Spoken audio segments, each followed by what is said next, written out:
자, 우리 말씀 같이 봅시다. 갈라디아서 1장 10절부터 12절입니다.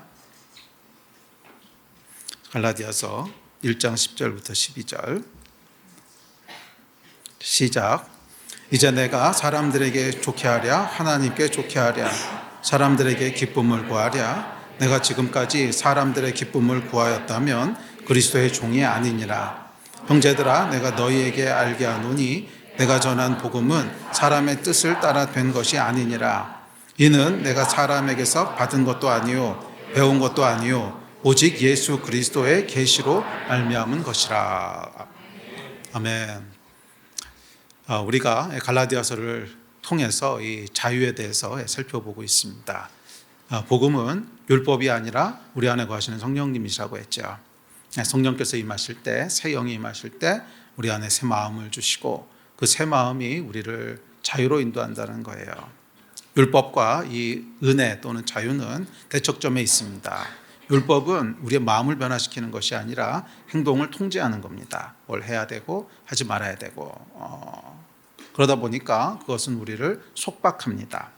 그러나 은혜는 그렇지 않아요. 은혜는 하고 싶음, 정말 그 열정, 더 드리고 싶고 더 하나님을 기쁘시게 하고 싶고 그 마음을, 그 탈레마를 성령께서 만드실 때 그것을 따라서 하나님을 섬기는 거예요. 그래서 성령을 따라 행하라 그랬어요. 성령을 따라 행하면 율법의 요구를 이루어지게 하신다고 했습니다. 이 은혜가 충만한 여러분 되시기를 주의 이름으로 축원합니다. 지난번에 이렇게 그 식사를 하다가 윤 목사님이 그런 말씀을 하셨어요. 윤성철 목사님이 형님 그 신해산 시온산 설교 들으니까 나는 신해산에 있는 것 같아요. 그러시더라고요. 그래서 제가 윤 목사님한테 아니요 윤 목사님 분명히 시온산에 있는데 사람들을 자꾸 신해산으로 보낸다고 그렇게 농담을 했는데 이게 농담이 아니고 사실은 그게 사실입니다. 사실 그게 사실인 게 사실 윤 목사님만 그런 게 아니고 저도 마찬가지고 모든 설교자들이 다 동의를 할 거예요. 동의란 게 뭐냐면 우리 안에는 적어도 제 안에도 그렇고 윤 목사님 안에도 그렇고 강력한 탈레마가 있어요. 정말 하나님 뜻대로 살고 싶은, 정말 하나님을 위해서 다 드리고 싶고 다 헌신하고 싶고 정말 막 생명도 드리고 싶고 막 그게 있거든요. 그러다 보니까 이제 강한 메시지가 나오는 거죠. 주를 위해서 다 드리십시오. 세상에 뭐 붉고 있다고 이러고 있어요. 나가는데 이게 말이에요. 똑같이 그 안에 성령께서 역사하시는 사람은 그것을 뭘로 받냐 하면 감동으로 받아요.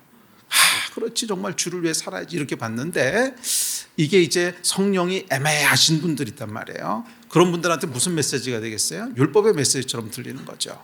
율법의 메시지처럼. 그래서 이게 이제 설교자의 딜레마입니다. 이게 설교자의 딜레마예요. 그러니까 이 설교하는 사람은 제 안에도 그렇고 우리 윤 목사님 마음에도 그렇고 막 불이 있어요. 불이 있어서 예수 그러면 어쩔 줄은 몰라요. 주를 위해서 다 드리고 싶고 더 하고 싶고 막 이 불이 있는데 그 불을 그대로 쏟아내면 이제 듣는 사람은 부담을 느낄 수가 있는 거죠. 저렇게까지 해야 돼? 이런 마음이 이제 들 수 있는 거죠. 그래서 이게 어떻게 보면 좀 설교자의 딜레마기는 한데 그래서 여러분 그냥 듣는 사람이 잘 들어야 됩니다. 그래서 예수님도 뭐라고 그러셨냐면 들을 귀 있는 사람만 들으라고 그랬잖아요. 들을 귀 있는 자는 들을지어다. 그래서 그 말에 그냥 어휘를 그대로 받아들이는 게 아니라 그것이 어디서부터 나온 말인가? 그러니까 메시지가 어디서부터 나온 건가? 그래서 여러분 이 말씀은요 영으로 들어야 되는 거예요. 말씀은 영으로 들어야 되는 거예요. 내 안에 똑같은 영으로 들을 때는 저게 정말 하나님을 위해서 저렇게 살고 싶은 불이 지금 선포되는 거구나. 그러면 우리 안에도 똑같은 그 불이 임해요. 똑같은 불이 임해서 그것이 어떤 율법이 아니라 복음으로 정말 은혜로 감동으로 그렇게 부어지는데 그렇지 않고 그것을 그냥 육으로 듣잖아요. 그냥 육으로 들면 부담감이 될 수 있죠. 부담감이 되고 율법이 되고 꼭 이렇게까지 해야 돼? 그런 생각 들고 그렇게 들게 됩니다. 그래서 26년도에는 다 여러분들에게 들을 귀가 있었으면 좋겠어요. 들을 귀가 있어서 그냥 이 앞에서 어떤 강사가 어떤 메시지를 쏟아놓더라도 다 감동으로 은혜로 받는 그런 한 해가 됐으면 좋겠습니다. 그러려면 뭐가 있어야 돼요? 그렇지, 성령 충만함이 있어야 돼요. 영이 살아 움직여야 돼요. 영이 살아 움직이는 한 해가 됐으면 좋겠습니다. 자, 어저께도 제가 잠깐 얘기를 했는데 그 육체와 이제 성령에 대한 얘기를 하면서 그렇죠, 우리 안에 성령께서 새 마음을 주시고 그렇게 해서 우리 마음을 변화시켜 주시는 것이 복음의 본질이라고 했습니다. 그래서 결국 이것은 우리 힘이 아니라 성령의 힘으로 살아가는 거예요. 그러나 그렇다고 해서 우리의 역할이 하나도 없느냐? 그렇지는 않아요. 항상 하나님이 역사하실 때 보면 우리의 선택과 하나님의 능력이 함께 만나서 역사합니다. 우리의 선택과 하나님의 능력이 항상 콜라보레이션을 해요. 그렇지 않고 이렇게 일방적으로 일어나는 건 없어요. 왜냐하면 하나님께서 사람을 창조하실 때 하나님의 파트너로 창조하셨기 때문에 그래요. 그러니까 하나님은 우리와 함께 동역하기를 원하시는 그런 하나님의 어떤 그래서 뭐예요? 결국 우리의 최종적인 데스티니는 주와 함께 다스리는 자잖아요. 주와 함께 다스리는, 하나님과 함께 다스리는 자로 우리를 창조하셨기 때문에 이렇게 일방적으로 일하지 않으세요. 하나님의 역사가 있다면 우리가 해야 될 파트가 있고 이 두 개가 만나서 거기서 하나님의 역사와 열매가 일어나게 됩니다. 자, 그래서 우리가 해야 될 파트는 뭐냐면 성령이 역사하실 수 있는 환경을 만드는 거예요. 성령이 역사하실 수 있는 환경을 만드는 것이 우리가 해야 되는 파트입니다. 네. 그래서 어저께도 말씀드렸지만 우리 안에 죄가 있다. 그럼 이 죄 문제는 뭐 회개를 통해서 어쨌거나 제거를 해야 돼요. 그렇지 않고 죄가 계속 내 안에 돌아가고 있는데 성령께서 일하실 리는 없죠. 네. 또한 우리가 믿음으로 뭔가를 선택할 때 아직 내 마음 가운데 그렇게 강력한 그런 감동과 탈레마가 있는 건 아니야. 그래도 내가 믿음으로 나의 의지를 하나님께 드리면서 내가 이렇게 하고 싶습니다 하고 선택할 때 거기서 성령이 역사하셔서 내 안에 강력한 탈레마를 만들어 주시는 거예요. 그렇지 않고서 그냥 뭐 어차피 성령께서 하신다니까 한번 해봐. 한번 해봐. 나는 이러고 있을 테니까. 이렇게 역사하시는 일은 없어요. 이렇게 역사하시는 일은 없어요. 항상 하나님께서는 원함이 있는 사람에게 원함을 부으셔서 하나님을 위해 살게 하세요. 이해가 되세요? 원함은 있는데 내 마음이 잘 안 따라와. 내 육신이 연약해. 그래서 잘 안 돼. 그러나 그래도 어떻게든지 하나님 위해서 살고 싶어 하는 이 원함 위에 성령께서 역사하셔서 그 안에 강력한 찰레마를 만드시지. 한번 해보세요. 나는 지금 마음도 먹고 아무것도 없는데 아무 성령 충만하면 할 수 있다며. 이런 태도 위에 역사하시는 일은 없어요. 그 절대로 역사하지 않습니다. 그래서 사실은 중요한 것은 믿음의 결단이고 중요한 것은 믿음의 태도입니다. 우리한테 믿음의 태도가 있고 하나님을 의지하는 믿음이 있고 주야 정말 손들고 주님 앞에 나옵니다. 내가 정말 하고 싶지만 난 연약합니다. 내 육신이 연약해서 자꾸 쓰러집니다. 주야 도와주십시오. 연약하지만 그런 우리의 갈망을 가지고 하나님 앞에 두 손 들고 나올 때 그 위에 하나님께서 역사하셔서 우리 안에 더 큰 갈망을 부으시고 성령의 탈레마를 만들어내시는 거지. 그냥 한번 해보세요. 난 모르겠어 배째 이 위에 역사하시진 않아요. 우리가 해야 될 파트가 있어요. 그래서 사실 이 설교의 대부분은 뭐냐 하면 우리가 해야 될 파트에 대한 얘기입니다. 그럼 우리가 어떻게 해야 되는가? 어떤 태도와 어떤 믿음을 가지고 하나님 앞에 나가야 되는가? 성령께서 역사하시는 판을 만드는 건 뭔가 하는 것에 대한 이야기로 들으셔야 됩니다. 아멘이십니까? 그러니까 사실 이것은 율법과는 좀 다른 거예요. 자칫 잘못하면 혼란스러울 수도 있어요. 이것도 하라, 이것도 해라. 결국 그것도 율법 아닙니까? 잘못 이해하면 그렇게 들릴 수도 있는데 사실은 굉장히 달라요. 그러니까 율법은 내 힘으로 결국 모든 걸 끌고 가서 결과를 보겠다는 거고, 이쪽 건 뭐냐, 믿음이라고 하는 건 뭐냐 하면 내 힘이 없으니까 하나님께 도와달라고 선택하는 거예요. 내 힘이 없으니까 난 하나님 도와주십시오. 내가 정말 그렇게 살고 싶은데 내 힘이 안 됩니다. 도와주십시오 하는 것이 은혜입니다. 믿음과 은혜로 사는 여러분 되셨으면 좋겠습니다. 자, 이제 10절부터 12절 살펴볼 텐데, 자, 다른 복음을 전하는 자들이 있었다고 했죠. 율법을 전했던 할례 유대주의자들이 있었습니다. 이들에게 바울은 굉장히 강하게 대응합니다. 심지어 저주를 선포하죠. 자, 이 사람들과의 충돌을 피할 수 없다고 생각했어요. 이거 사실 어저께도 얘기했지만 바울 세상적인 기준으로 봤을 때 이 사람들과 충돌하는 건 그렇게 지혜로운 건 아니었습니다. 왜냐하면 누가 봐도 그 당시에 주류는 예루살렘 교회였고, 주류는 예루살렘 교회. 숫자로 봐도 그렇고, 또 그 사람들은 유대인이고 바울이 속했던 곳은 이방인이고, 뭘로 보든지 간에 이게 싸움이 되는 싸움이 아닙니다. 계란으로 바위치기죠. 그 이방인 교회라고 하는 것은 오늘날로 얘기하면 대형 교회에 붙어 있는 그냥 외국인 예배 같은 그 정도 위상입니다. 그런데 거기서 이 본교회와 싸워서 무슨 승산이 있겠습니까? 그러니까 지혜로운 일이 아니에요. 그럼에도 불구하고 바울이 이들과의 충돌을 마다하지 않았는데, 그 이유는 뭐냐면 바울은 오늘 본문에서 나는 사람을 기쁘게 하는 사람이 아니라 하나님을 기쁘게 하는 사람입니다. 사람과의 충돌이 일어나고 갈등이 일어날지라도 하나님이 기뻐하시는 일이 아니면 하지 않습니다. 하나님이 기뻐하시는 일만 합니다. 하는 것이 바울이 이들과의 충돌을 피하지 않았던 이유입니다. 그리고 결국 하나님께서는 이런 바울의 선택을 지지해 주시고 이방인 선교를 부흥케 하셔서 결국 주도권이 이방인 교회로 넘어가게 하십니다. 자, 그래서 오늘은 이 바울의 고백을 통해서 사람을 기쁘게 하는 것과 하나님을 기쁘게 하는 이 선택에 대해서 함께 살펴보려고 합니다. 자, 결론부터 얘기하면 결국 우리가 하나님을 기쁘시게 하는 선택을 했을 때 그 위에 성령께서 역사하신다는 거예요. 예? 예. 하나님을 기쁘시게 하는 선택. 사실은 쉽지 않았을 거예요. 바울 안에도 굉장히 부대낌이 있지 않았겠습니까? 야, 이 일하면 힘들어질 텐데 이거 어떻게 하지? 하는 염려도 있을 거고 힘들 것도 있을 거고. 하지만 그런 마음이 있음에도 불구하고 하나님을 기쁘시게 하기로 딱 선택을 했을 때 그 위에 성령께서 기름 부으셔서 이 안에 있었던 모든 불안함과 이 안에 있었던 모든 염려와 근심을 다 날려버리신다는 거예요. 아멘. 그러니까 성령의 탈레마는 가만히 있는데 이걸 다 날려보내셔서 하나님을 따라가게 하는 것이 아니라 하나님을 따르기로 선택했을 때 성령께서 역사하셔서 우리 안에 있는 마음들을 바꿔주시는 거예요. 아멘이십니까? 네. 그러니까 이 순서가 어떻게 되냐면 듣고 믿을 때에 성령을 받았다 그랬어요. 듣고 믿을 때에 성령을 받았다 그랬어요. 그러니까 믿음이 성령보다 앞서 있는 거예요. 우리가 믿을 때에 성령께서 역사하신단 말이에요.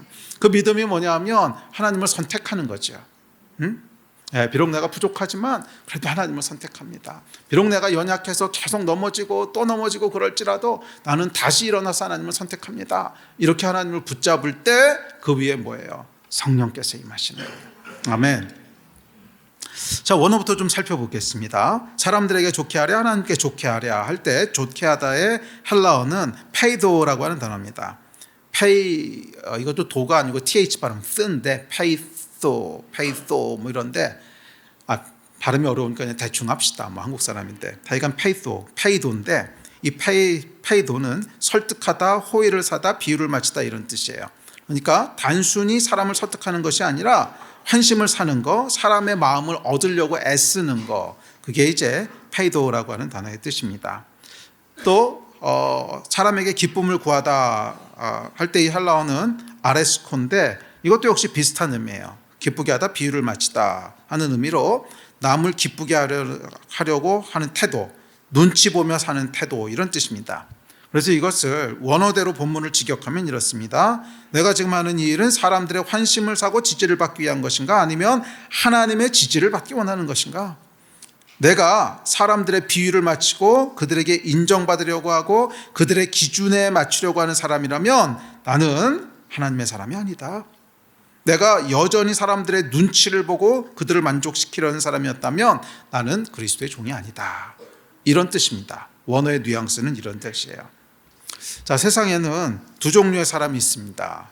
사람을 기쁘게 하려는 사람이 있고요, 하나님을 기쁘게 하려는 사람이 있습니다. 그 사람에게는 누군가를 기쁘게 하고 싶은 욕구가 있어요. 누군가를 기쁘게 하고 싶은 욕구가 있는데 그 이유는 인간의 창조 설계에 있습니다. 그러니까 하나님이 사람을 창조하실 때 관계적인 존재로 창조하셨죠. 그래서 하나님이 사람을 창조하실 때 인간 안에 누군가에게 기쁨이 되고 싶어하는 욕구를 기본으로 장착시키셨어요. 왜? 그 누군가의 기쁨이 되고 싶은 욕구를 통해서 결국 사랑의 관계를 맺게 되잖아요. 만약에 그런 욕구가 없다면 사랑의 관계라고 하는 게 불가능하지 않겠어요? 그러니까 사랑이라고 하는 걸 이루는 요소를 생각해 보세요. 내가 저 사람의 기쁨이 되고 싶고, 내가 저 사람으로부터 지지받고 싶고, 그 마음이 사랑을 이루는 아주 중요한 기초 블록 중에 하나죠. 만약 그런 욕구가 사람에게 없다면 관계 형성이 잘 안 될 거예요. 그래서 하나님께서 사람을 창조하실 때 우리를 관계적인 존재, 사랑을 할 수 있고 사랑을 받을 수 있는 존재로 창조하시면서 우리 안에 기본으로 장착시켜 넣으신 그런 욕구 중에 하나가 뭐냐면 누군가의 기쁨이 되고 싶은 욕구입니다. 누군가의 기쁨이 되고 싶은 욕구. 그래서 이 욕구를 통해서 우리는 사랑의 관계를 맺게 되고 그 사랑의 관계 속에서 존재의 의미를 갖게 됩니다. 그렇게 하나님이 창조하신 거예요. 그래서 이 욕구가 없다면 사실 사랑의 관계라고 하는 걸 맺지 않겠죠. 굳이 저 사람에게 잘 보인다? 저 사람의 기쁨이 되고 싶은 욕구도 없고 저 사람의 지지를 받고 싶은 생각도 없고 이런 욕구가 하나도 없는데 관계가 만들어지겠어요? 그렇죠?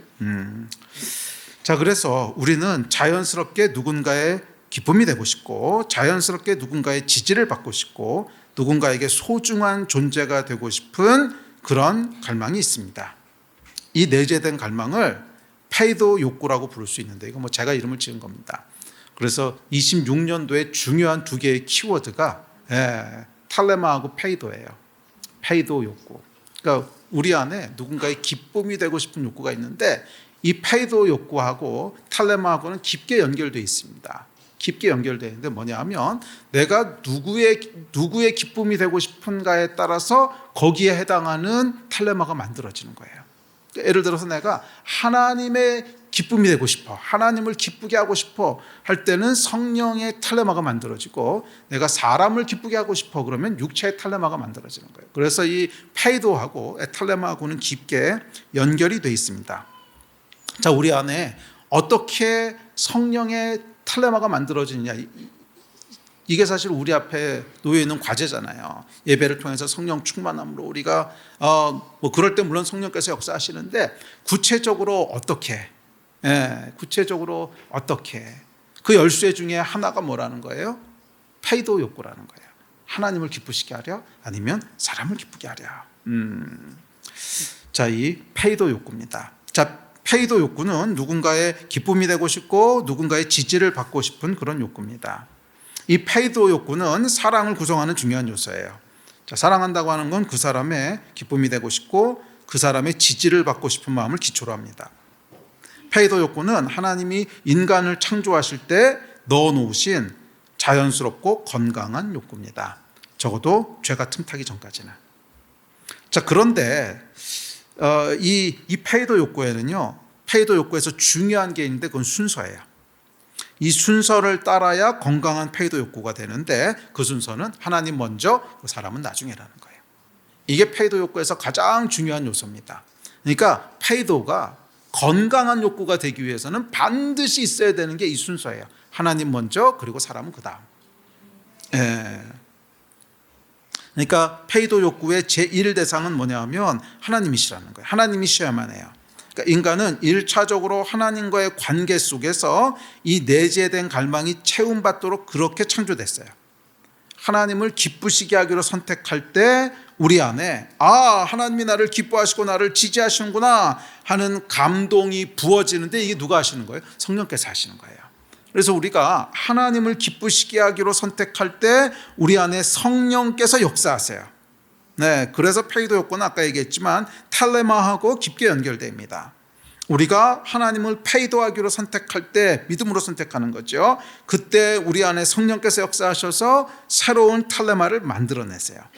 그것은 하나님의 기쁨에서부터 오는 우리 안에 있는 기쁨입니다. 그러니까 이게 뭐냐 하면 하나님이 나를 기뻐하시는구나, 하나님이 나를 지지하시는구나 라는 사실을 알 때 그것이 우리에게 힘이 되고 그것이 우리에게 격려가 되고 감동이 되고 우리에게 기쁨이 되는 거예요. 그렇지 않습니까? 하나님이 지금 나를 기뻐하시는구나 했을 때 우리가 기뻐지는 거잖아요. 예. 그래서 성경은 뭐라 그랬냐면 이렇게 얘기합니다. 시작. 여호와로 인하여 기뻐하는 것이 너희의 힘이니라. 영어 성경에 보면 The joy of the Lord is your strength 이렇게 되어 있거든요. The joy of the Lord, 여호와의 기쁨. 예. 그리고 이 히브리어에도 보면 여호와의 기쁨이라고 소유격으로 이제 표시되어 있습니다. 그러니까 하나님으로부터 오는 기쁨으로 해석해도 되지만 직역하면 그냥 하나님의 기쁨이라는 뜻이에요. The joy of the Lord. 하나님의 기쁨이 우리의 힘이라는 거예요. 네, 그러니까 하나님을 기뻐하시기로 선택할 때 하나님이 기뻐하시는 것이 성령으로 말미암아 우리 안에 부어지는 거예요. 무엇으로 부어지냐 하면 우리의 힘으로 부어지는 거예요. 힘으로 부어진다는 게 여러분 뭔지 아시죠? 더 그렇게 살고 싶고 더 예배하고 싶고 더 하나님께 드리고 싶고 더 주의 나라를 위해 살고 싶고 하는 그 기쁨으로 확 부어진다는 거예요. 아멘. 여호와를 기쁘시게 하는 사람 되시기를 바랍니다. 그럴 때 우리 안에 뭐가 일어나는 거예요? 성령의 탈레마가 일어나는 거예요. 여호와를 기뻐하는 것이, 여호와로 인하여 기뻐하는 것이 우리의 힘이니라. 아멘. 여호와를 기뻐하는 것이 우리의 힘이니라. 할렐루야. 그러니까 사람은요 여호와를 기쁘시게 하기로 선택할 때 성령의 체험을 받습니다. 이렇게 제1 대상인 하나님으로부터 체험을 받을 때 이제 서로의 관계 속에서 이 필요를 기초로 사랑을 만들어갑니다. 서로에게 기쁨이 되고 서로를 지지하는 건강한 관계가 만들어져요. 이게 페이도 욕구의 순서예요.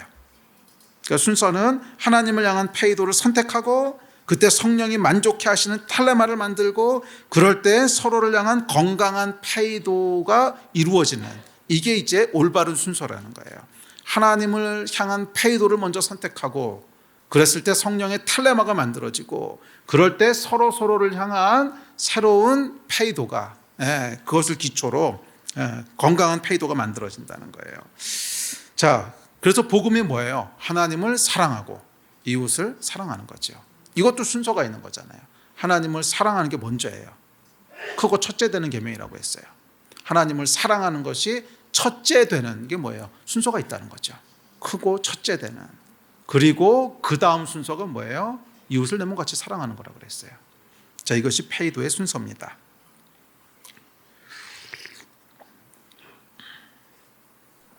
자, 이 순서대로 페이도가 작동할 때 이 건강한 페이도는 사랑을 만들어내고 공동체를 세우는 축복의 에너지입니다. 축복의 에너지예요. 그런데 문제는 죄죠. 죄가 들어오면서 이 건강하고 소중한 페이도 욕구가 이상하고 병적인 욕구로 변질됩니다. 순서가 틀어진 거예요. 하나님을 향해야 될 페이도 욕구는 스킵하고 사람에게 그 욕구를 먼저 돌리게 됩니다. 이게 어쩌면 하나님과의 관계가 단절됐기 때문에 피할 수 없는 귀결일 텐데 그래서 그 결과 어떻게 되냐면 사람의 인정이 필요해지고 사실 여러분 하나님으로부터 인정받는다고 하는 페이도 욕구가 채워지면 사람의 인정이 그렇게 목매지 않아요. 누가 사람의 인정에 목매냐 하면 하나님으로부터 인정이 채워지지 않은 사람이 사람의 인정에 목매는 거예요. 그리고 사람의 인정에 목매게 되면 관계는 깨집니다. 왜냐하면 우리는 서로에게 그 욕구를 채워줄 만한 역량이 없어요. 그러니까 안 되는 사람한테 지금 기대하고 요구하니까 당연히 관계가 깨지죠. 사람은 여러분 사랑해야 될 대상이지 사랑을 요구할 수 있는 대상은 아니거든요. 그러니까 사람은 어떻게 창조됐냐 하면 하나님으로부터 페이도 욕구가 채워지도록 창조됐어요. 하나님의 인정을 받을 때 우리 안에 다 채워지는 거예요. 그래서 다 이루었다.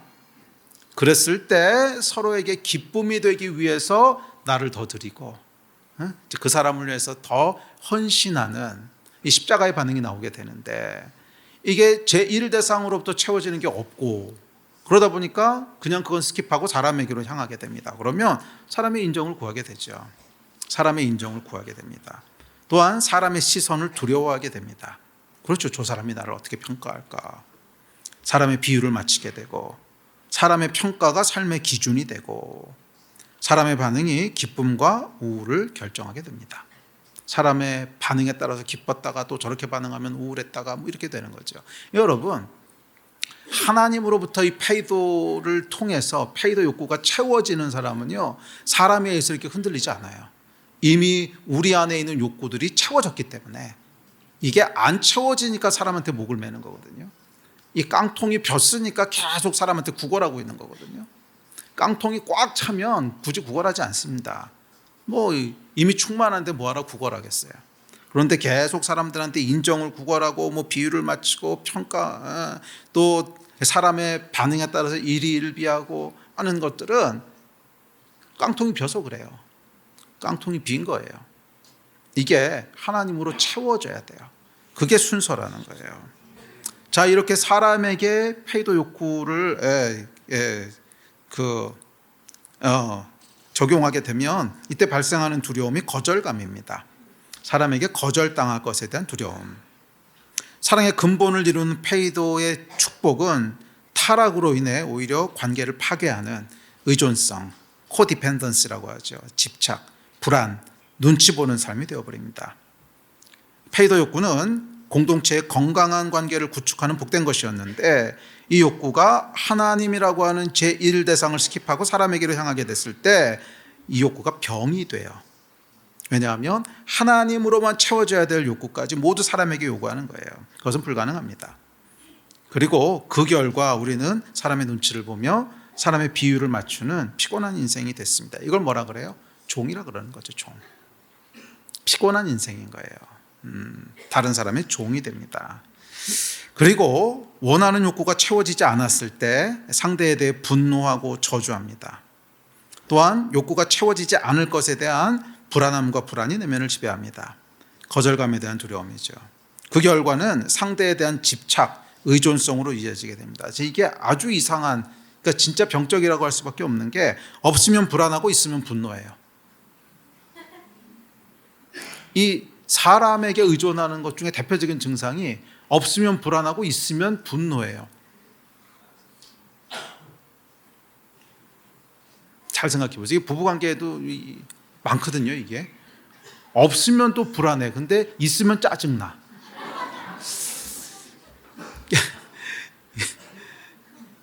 그러니까 이게 스스로도 좀 모순되잖아요. 그러니까 이게 병적인 거죠. 이게 병적인 건데 이 병적인 현상이 이게 병적인 어떻게 보면 분열 현상이에요. 우리 안에 있는 우리 감정과 인식이 이게 분열돼 있기 때문에 나타나는 현상인데 이게 어디서부터 나타나냐 하면 하나님으로부터 채워져야 될 게 안 채워지니까 나타나는 거예요.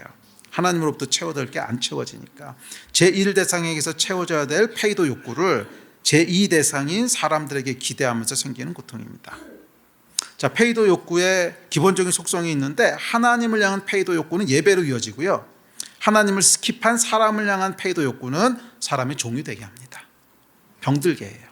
이게 아주 강렬한 욕구인데 이게 강렬한 욕구가 잘못 작동하기 시작하면 사람이 병들게 돼요. 그래서 페이도 욕구는 항상 하나님을 스킵하게 되면 사람을 망가지게 합니다. 이상한 증상이 나타나게 하는 거예요. 사람에 대한 의존성, 그래서 아까 얘기했던 이상한 분열 증상, 없으면 불안하고 있으면 짜증나고 뭐 이런 거예요. 거듭난 이후에도 이 고통은 완전히 해소되지 않습니다. 크리스천을 혼란스럽게 하는 상황은 하나님을 향한 페이도 욕구와 사람을 향한 페이도 욕구가 충돌할 때죠. 순서가 명확하다면 고민할 것도 없는데 뭐 예를 들어서 어떤 선택이 하나님을 기쁘시게 하지 않을 것은 명확해요. 그런데 사람들은 그것을 요구하고 기대해요. 그때 이제 크리스천의 고민이 시작되는 거죠. 하나님을 기쁘시게 할 것인가 아니면 사람을 기쁘게 할 것인가. 내가 사람들에게 좋게 하랴 하나님께 좋게 하랴. 이게 바울의 상황이었어요. 우리는 살아가면서 이런 상황들을 아주 많이 반복적으로 마주하게 됩니다. 뭐 직장에서, 아내와 남편 사이에서, 학교 친구들과의 관계 속에서, 그리고 교회에서까지. 하나님을 기쁘시게 할 건가 아니면 사람을 기쁘시게 할 건가. 진리가 뭔지는 압니다. 하나님이 무엇을 기뻐하시는지도 알아요. 그러나 문제는 사람들은 다른 것을 기대하고 요구한다는 거예요. 그랬을 때 내 안에 두 페이도 욕구가 충돌합니다. 하나님이 기뻐하시는 건 알지만 사람들과의 갈등은 피하고 싶고 사람들의 인정과 지지는 받고 싶어요. 하나님 잠깐만 이번만 눈 감아주시면 안 될까요? 그래서 슬쩍 페이도 욕구의 순서를 바꿉니다. 사람을 먼저. 그러나 기억하십시오. 이 순서가 바뀌면요 우리는 병들게 돼요. 두려움, 불안, 집착, 의존성. 이게 진리에 기초하지 않은 페이도 욕구의 병적인 결과입니다. 그래요, 여러분. 이 페이도 욕구는 항상 진리에 기초해야 돼요. 그럴 때 건강하고 복된 욕구가 됩니다. 사랑은 진리와 함께 기뻐한다 그랬잖아요. 다음 절 볼까요? 시작. 사랑은 불의를 기뻐하지 아니하며 진리와 함께 기뻐하고. 이 고린도전서 13장에 나오는 사랑의 속성인데, 사랑은 항상 진리 위에 세워진다는 거예요. 그러니까 사랑을 이루는 가장 중요한 블록 중에 하나가, 그러니까 사랑을 구성하는 여러 블록들이 있는데 그 가장 중요한 블록 중에 하나가 이제 페이도 욕구인데, 사랑 자체가 뭐 위에 서 있어요? 진리 위에 서 있어야 돼요. 그러니까 페이도 욕구는 진리 위에 세워져야만 돼요. 이 페이도 욕구가 진리 위에 세워져야 되는데, 진리가 뭐예요? 진리는 하나님의 뜻이 진리죠. 그러니까 하나님을 기쁘시게 하는 것이 곧 진리란 말이에요. 하나님을 기쁘시게 하는 것이 진리이기 때문에 이 진리 위에 페이도 욕구가 세워져야만 해요. 그래서 순서가 있다는 거예요. 그러니까 하나님을 기쁘시게 하는 것은 단순히 어떤 한 인격체에 대한 태도를 넘어서 진리라고 하는 기초가 된단 말이에요.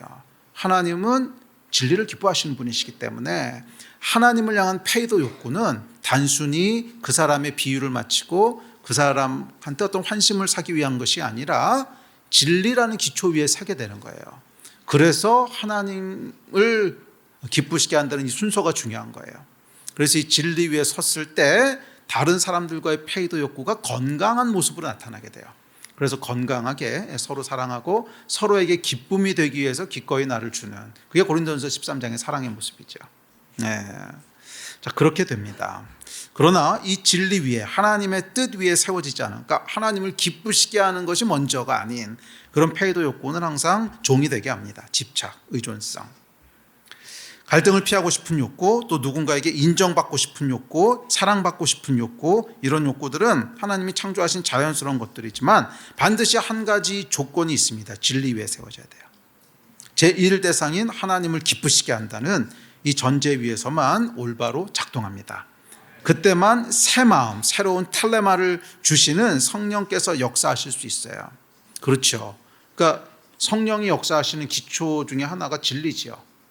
진리가 아닌데 그 위에 성령이 역사하시진 않죠. 그래서 이 진리 위에 페이도가 세워질 때 성령께서 텔레마를 새롭게 만들어내세요. 이 페이도 욕구가 하나님과 충돌을 일으킬 때, 그러면 이 자연스러운 욕구는 망가져서 병이 됩니다. 자, 이렇듯 죄와 타락은 하나님의 창조 섭리를 뒤틀고 왜곡해서 병이 되게 했습니다. 사람에게 의존적인 존재가 되게 해요. 의존. 누군가의 기쁨이 되고 누군가의 지지를 받기 위해 눈치를 보는 피곤한 삶을 살게 됩니다. 종이 된 거죠. 진리에 기초한 자유로운 선택 속에서 누군가의 기쁨이 되는 것이 아니라 누군가의 눈치를 보고 그 사람에 의해서 평가되고 그 사람의 반응에 의해서 뭐 기뻐했다, 낙심했다, 뭐 하늘과 땅을 왔다 갔다 하는 그런 존재가 되는 거예요. 이게 포스트 모더니즘 시대에는 더 심해요. 더. 포스트 모더니즘 시대에는 이 진리는 뭔지 모르겠고 그냥 감정이 중요한 시대잖아요. 감정이 중요하다 보니까 뭐예요? 다른 사람의 평가가 중요하죠. 그러다 보니까 다른 사람이 좋아요 누르면 천국까지 올라갔다가 싫어요 누르면 땅끝까지 꺼졌다가, 이게 하나님으로부터 채워지지 않은 사람의 전형적인 모습입니다. 하나님으로부터 채워진 사람은 좋아요를 누르든 뭐 저주한다를 누르든지 간에 상관이 없어요. 하나님이 나에 대해서 오케이, 하나님이 나를 지지하신다는데 뭐 이게 있어야, 이 하나님으로부터 오는 안정감이 있어야 사람과의 관계가 정상적으로 돼요. 사람이요, 안정감 없는 사람이랑 관계 맺는 게 얼마나 힘든지 아십니까? 안정감 없는 사람이랑 관계 맺는 것은 진짜 이 살얼음 걷는 기분입니다. 왜냐하면 반응이 어떻게 될 줄 모르거든. 반응이 어떻게 나올 줄 몰라요. 안정감이 없는 사람은 내가 똑같이 반응했는데 오늘은 너무너무 좋아 그랬다가 똑같이 반응했는데 내일은 야 이놈 새끼야 뭐 이럴 수도 있고, 이게 얼마나 힘들겠어요. 그래서 이 안정감이 없는 사람은 그 좋은 관계를 누리기가 참 어렵습니다. 좋은 관계를 누리기가 참 어려워요. 그런데 이 안정감은 어디서부터 오는 거예요? 사람에게서 오는 게 아니에요. 이거 자꾸 사람에게 구하지 마세요. 줄 수도 없는 대상에게 자꾸 내놓으라 그러니까 그 사람은 얼마나 답답하겠어. 그 사람은 얼마나 답답하겠어요. 내가 줄 수도 없는 걸 자꾸 달라 그러니. 안정감은 누구로부터만 오는 거야? 하나님으로부터만 오는 거예요. 하나님으로부터만 오는 거예요. 하나님이 나를 향해서 너는 내 기쁨이야. 너는 내 기쁨이야.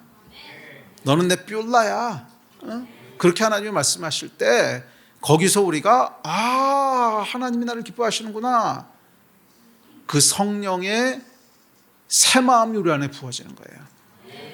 성령의 새 마음이 부어지는 거예요. 그것은 단순히 우리가 머리로 이해하는 게 아니에요. 그렇지, 하나님이 나를 자녀 삼으셨지, 하나님이 나를 기뻐하시지 하는 그게 아니라 성령께서 새 마음을 부으신다고 하는 건 뭐예요? 그게 믿어지게 하시는 거죠. 그냥 믿어지게 하셔서 그것이 내 마음을 그냥 온통 채우는 거예요. 하나님이 나를 기뻐하신다고 하는 감격이 내 마음을 막 그냥 가득 차요. 그래서 여러분, 내 마음이 나는 하나님이 지지하시고 기뻐하시는 자야 하는 게 가득 채우게 되면 사람이 뭐라 그러든지 간에 그것에 의해서 흔들리지 않아요. 뭐 좋아요를 누르든 저주합니다를 누르든지 간에 상관없어. 예. 그 안에서 이렇게 스테이블한 안정적인 반응을 보이게 됩니다. 그리고 그게 이웃과 관계를 맺는 기초예요. 이 안정감이 없으면 관계가 참 어려워요. 오늘 다르고 내일 다르고 계속 변하는데 그 사람은 무슨 죄야? 그 장단을 어떻게 맞추겠어? 오늘 이랬다 내일 저랬다 그러는 거를. 이게 안 되는 거거든요. 사람이 할 수 없는 일이란 말이에요. 근데 그걸 사람한테 요구하는 거죠. 그러니까 관계가 깨지겠지. 그래서 이 깨지지 않는 건강한 관계의 기초는 하나님으로 채워져야 돼요. 우리 안에 있는 그런 니즈들이 하나님으로부터 채워져야 돼요. 아멘. 그리고 그 시작이 뭐예요? 페이도 욕구예요. 하나님을 기쁘시게 하고자 하는 하나님의 기쁨이 되고자 하는 그 욕구. 하나님을 기쁘시게 하고 싶은, 하나님의 기쁨이 되고 싶은 그 욕구. 그 욕구가 하나님으로 채워질 때 거기서부터 우리가 건강한 관계를 맺게 됩니다. 자, 바울에게도 두 가지 욕구가 충돌했죠. 하나는 하나님의 기쁨이 되고 싶은 페이도 욕구였고, 다른 하나는 그래도 사람들과 갈등을 피하고 또 그 사람들로부터 인정받고 싶은 욕구였어요. 그런데 바울은 1초도 망설이지 않고 단호하게 얘기합니다. 이렇게 얘기하죠. 시작. 이제 내가 사람들에게 좋게 하랴 하나님께 좋게 하랴, 사람들에게 기쁨을 구하랴. 내가 지금까지 사람들의 기쁨을 구하였다면 그리스도의 종이 아니니라. 바울이 여러분 놀라운 성령의 사람으로 끝까지 살 수 있었던 비결입니다. 바울은요, 사람 눈치 보지 않았다는 거예요. 사람에게 요구하지 않았다는 거예요. 하나님이 나에 대해서 뭐라고 말씀하시는가, 이거 하나 딱 붙잡고 갔기 때문에 바울의 인생에는 끊임없이 성령께서 역사하신 거예요. 끊임없이 성령께서 역사하신 거예요. 그 바울뿐만 아니라 오늘날 저와 여러분의 인생도 똑같습니다. 어떤 사람의 인생 위에 하나님께서 성령께서 역사하시는가? 그렇죠. 내가 사람에게 좋게 하랴 하나님께 좋게 하랴. 나는 하나님을 기쁘시게 하는 사람입니다. 이 사람 위에 성령께서 역사하시는 거예요. 그 사람 위에 성령께서 역사하셔서 바울과 같이 놀라운 인생을 살게 하시는 거예요. 아멘. 바울은 자신이 그리스도의 종이라고 말합니다. 자, 종이라고 하는 것은 이제 돌로스라고 하는 단어인데, 이는 묵다, 어디에 소속되다 이런 뜻입니다. 그러니까 그리스도의 종이라고 하는 것은 노예란 뜻이 아니고 소속이라는 뜻이라 그랬죠. 그리스도의 종이라고 하는 건 나는 그리스도께 속한 사람입니다, 이런 표현인데, 이것의 또 다른 의미는 주인에 대한 충성을 의미합니다. 그러니까 바울은 나는 하나님께만 충성하는 사람입니다. 나는 다른 어떤 것에서 충성하지 않습니다. 나는 하나님께만, 한 주인에게만 충성합니다. 나는 한 주인만 기쁘게 하는 것을 선택합니다. 나의 페이도 욕구는 오직 하나님을 향해서만. 나는 하나님만을 페이도하는 사람입니다. 아멘. 그래서 바울은 여러분 한 주인 앞에 살아가는 존재였어요. 모든 사람의 인생에는 관중이 있습니다. 그렇죠. 뭐 연예인들은 관중을 기쁘게 하고 또 그들의 마음을 사기 위해서 연기하죠. 페이도죠.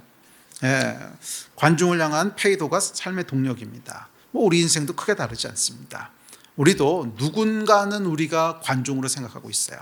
그래서 저 사람을 만족시키고 저 존재를 기쁘게 하고 그러기 위해서 살아요. 관중이 없는 사람은 없어요. 그게 아마 어려서는 이제 부모님일 거고, 자라면서 친구들, 뭐 교회에서는 다른 성도들, 또 학교에서 친구들, 뭐 이런 사람들 있죠. 하여간 내가 중요하게 생각하는 관중이 있습니다.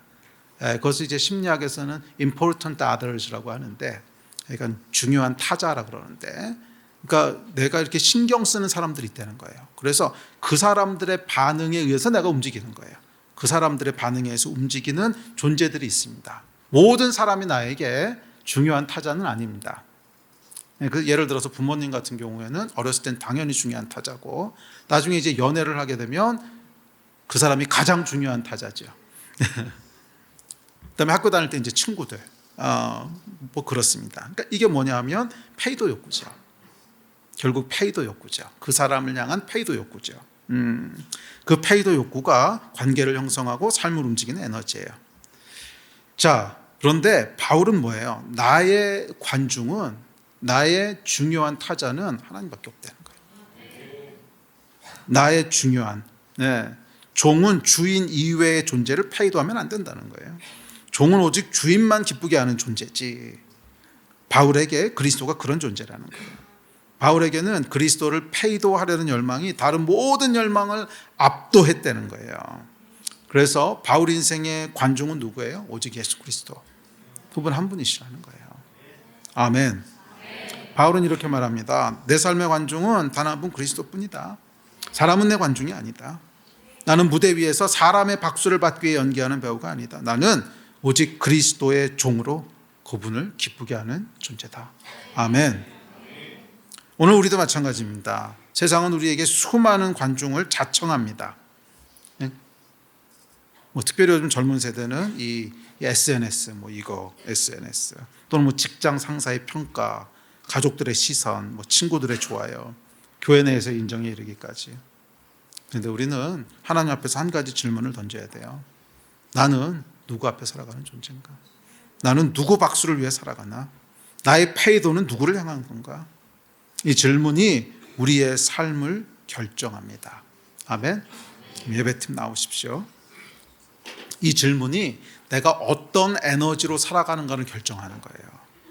이 질문이 내가 어떤 에너지로 살아가는가를 결정하는 거예요. 내가 사람을 페이도하는 동기로 살아갈 때, 그러니까 내 인생의 관중이 사람들일 때 나를 움직이는 동기는 뭐냐면 사람을 좋게 하랴, 이 에너지인 거예요. 사람을 향한 페이도. 세상에서의 인정을 구할 때, 세상에서 성공하고 싶고 하여간 세상에서 뭔가 인정을 구할 때 그게 결국 뭐예요? 사람을 페이도하려는 거죠. 사람들을 기쁘게 하면 그 사람으로부터 인정받고 지지받고, 그러면 나를 움직이는 에너지는 뭐겠어요? 그렇죠. 여기서부터 오는 에너지죠. 세상으로부터 오는. 바울이 얘기하는 건 뭐냐면 세상으로부터 오는 에너지로 살아가면 안 되고 하늘로부터 오는 에너지로 살아야 된다는 거예요. 성령으로부터 오는 에너지가 있다는 거예요. 그 에너지는 뭐예요?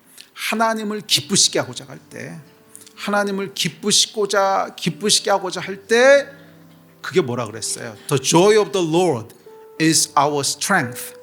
여호와를 기뻐하는 것이 너희의 힘이니라. 힘이 뭐예요? 에너지잖아.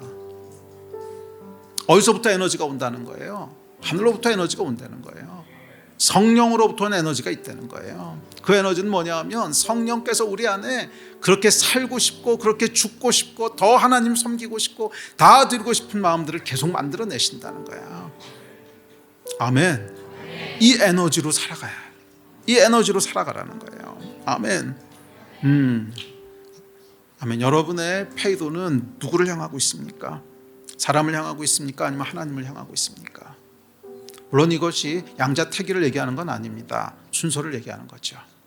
여러분의 페이도는 1차적으로 하나님을 먼저 향하고 있습니까? 아니면 하나님을 스킵하고 사람을 향하고 있지는 않습니까? 우리의 페이도가 하나님을 향할 때 우리는 성령의 힘으로 움직이게 돼요. The joy of the Lord is our strength. 여호와의 기쁨이 우리의 힘이 돼요. 그러나 사람을 향하게 될 때 우리는 종이 돼요.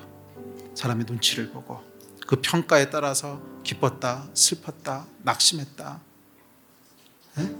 천국과 지옥을 오르내리는 종이 됩니다. 사람을 기쁘게 하는 삶은 우리를 종이 되게 합니다. 그러나 하나님을 기쁘게 하는 삶은 참된 자유에 이르게 합니다. 여러분 인생의 관중은 누굽니까?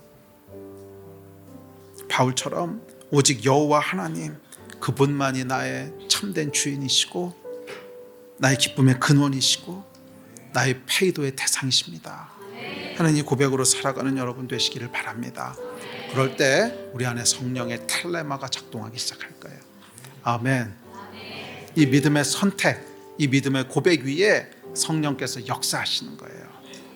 그래서 바울이 죽기까지 마지막 순간까지 쉬지 않고 달리게 했던 그 하나님을 향한 힘, 그 열정이 우리 안에 움직이기 시작할 겁니다. 그런 한 해가 되시기를 주의 이름으로 축원합니다. 오늘 같이 일어나서 기도합시다.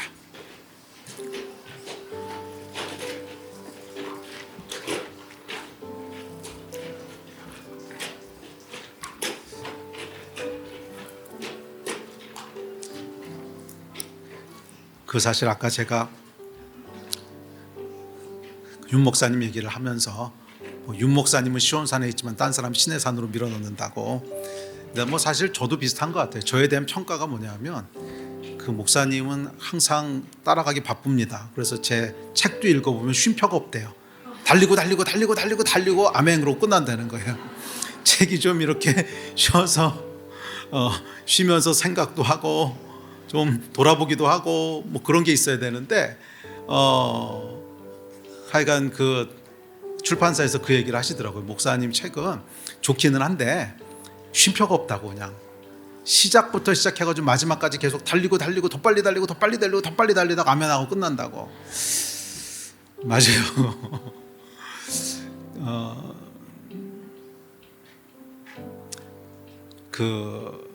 왜냐하면 제 안에는 그러고 싶은 열망이 있어서 그러거든요. 그것은 여러분들을 죄송합니다, 신의 산으로 몰아넣는 것이 아니라 제 안에는 그렇게라도 하고 싶은 열망이 있는 거예요. 더 드리고 싶고 더 주를 위해 살고 싶고 어떻게든지 내가 숨 쉬는 한은 정말 하나님의 나라를 위해서 뭐라도 조금 더 하고 싶고 마지막 호흡이 있을 때까지라도 하나님 위해서 하나라도 더 하고 싶고. 그러니까 이 쉼표가 잘 안 들어가는 거예요. 그래서 이게 잘못 들리면 율법처럼 들릴 수도 있겠어요. 제가 생각해 보니까 따라오는 사람은 힘들겠다. 들을 귀가 열리기를 축복합니다. 그것은 여러분들을 신의 산으로 몰아넣는 것이 아니라 그냥, 그래서 제 말을 그냥 문자로 받아들이지 마시고 제 안에 있는 영이 전달됐으면 좋겠어요. 제 안에 있는 영이 전달됐으면 좋겠어요. 윤 목사님은 왜 저러실까? 고 목사님은 왜 저러실까? 하는 이 영이 전달됐으면 좋겠어요. 아멘. 그 영이 전달되는 은혜가 있기를 기대합니다. 우리 같이 기도합시다. 우리 기도할 때 하나님, 이 영의 기름 부심이 있게 하여 주십시오. 율법으로 살아가는 것이 아니라 주를 위해 더 살고 싶고 더 뛰고 싶고 잠시도 쉬고 싶지 않은 이 성령의 텔레마가 풀어지는 은혜가 있게 하여 주십시오. 주님, 주를 위해 사는 자들이 되게 하시고 여호와를 기쁘시게 하는 자가 되게 하여 주시고 여호와를 향한 페이도 욕구가 끊이지 않는 자가 되게 하여 주시고 The joy of the Lord is our strength. 여호와를 기뻐하는 것이 우리의 힘이 되는 그 은혜가 있게 하여 주시옵소서. 이를 위해서 우리 주여 한번 크게 부르짖고 다 같이 합심해서 기도하시겠습니다.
우리 목소리로만 고백합시다. 나 주님의 기쁨 되기 원하네.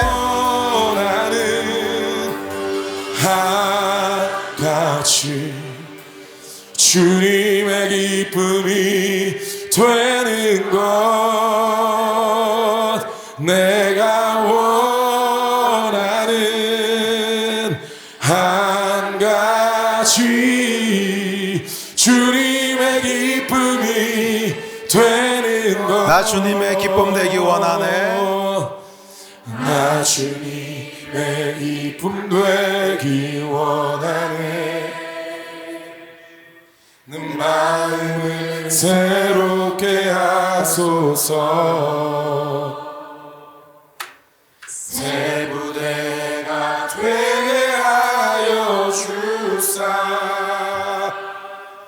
주님의 빛 비추게 하소서. 우리 다시 한번 고백합시다. 나 주님의 기쁨 되기 원하네. 나 주님의 기쁨 되기 원하네. 내 마음을 새롭게 하소서. 새 부대가 되게 하여 주사. 주님의 빛 비추게 하소서. 내가 원하는 한가지 주님의 주님의 기쁨이 되는 것 내가 원하는 한 가지 주님의 기쁨이 되는 것 내가 원하는 한 가지 주님의 기쁨이 되는 것 내가 원하는 한 가지 주님의 기쁨이 되는 것 우리 다 같이 한번 기도합시다. 기도하실 때 믿음의 고백으로 나아갑시다. 하나님을 기쁘시게 하는 자로 살기를 원합니다. 사람을 기쁘게 하는 자가 아니라 하나님을 기쁘시게 하는 자로 살기를 원합니다. 주여, 우리 가운데 여호와의 기쁨을 불어 주시옵소서. 성령을 부어 주시옵소서. 이 마음 가지고 우리 주여 한번 부르짖고 기도하며 나갑니다.